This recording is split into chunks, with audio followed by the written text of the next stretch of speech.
Hi everybody, welcome to the thumb. So it's like March 19th, a little covering of snow. But this weekend I was driving by this field here and I couldn't help but notice I had a few really green spots. This is all cover crop. It's like there's some clover growing yet. Let me turn this around. So yeah, there's some clover growing. There's like, I don't know, at least Bonanza and maybe a little bit of crimson and probably some volunteer red and white clovers growing. There's a little bit of rye growing, but this spot here,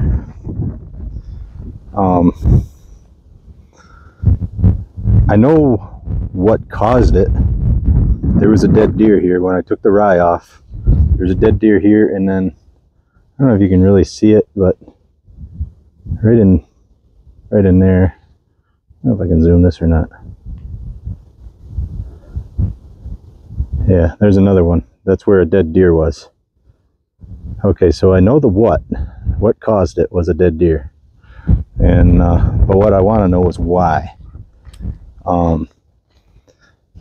It has something to do with the guts, whether it's nutrients, you know, NPK, I don't know.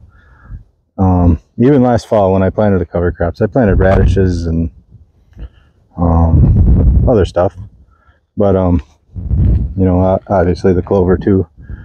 Actually the clover was planted with the rye, so that's a year old.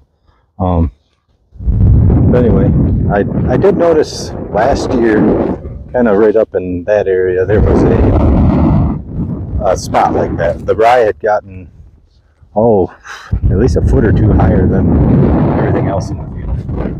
And I assumed it was like maybe where, I don't know, spilled a little extra fertilizer or something. I didn't think much of it, but then it dawned on me that last year there was a dead deer in the field. And but then, so I kind of put it to perspective when I was hunting this year. I take the deer out there, but I bring the gut buckets down and dumping them right here behind the barn. And yeah, you can tell where I dumped them. So actually I think there's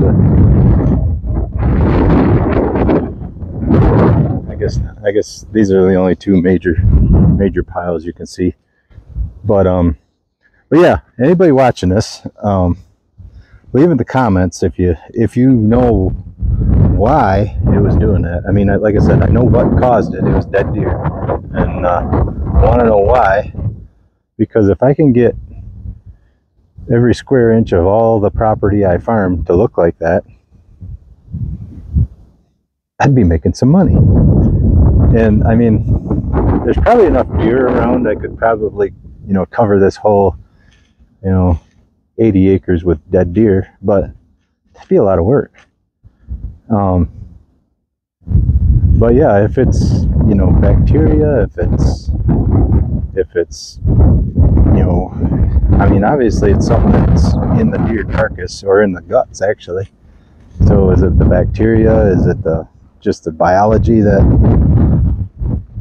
you know, is it bugs it brings in, like, I mean, insect type bugs that would loosen up the ground and whatever? But oh yeah, I mean, you look at that, actually the rye, I mean, there's rye, this is just volunteer rye, and you look at how that's growing compared to this,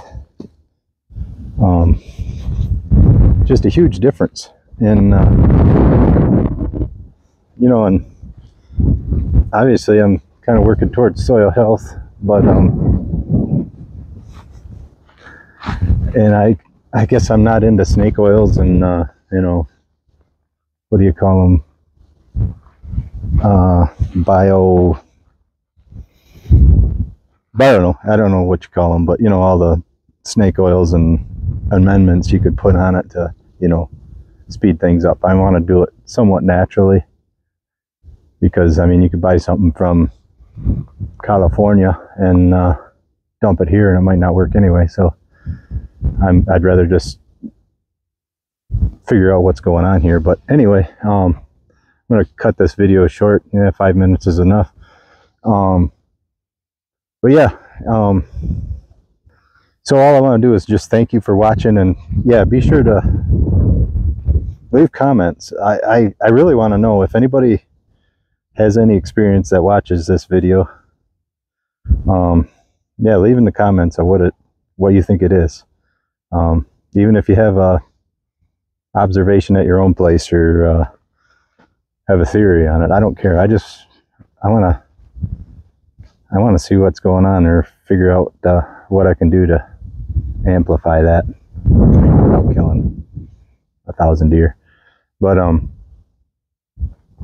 yeah, so anyway, thanks for watching, and take her easy.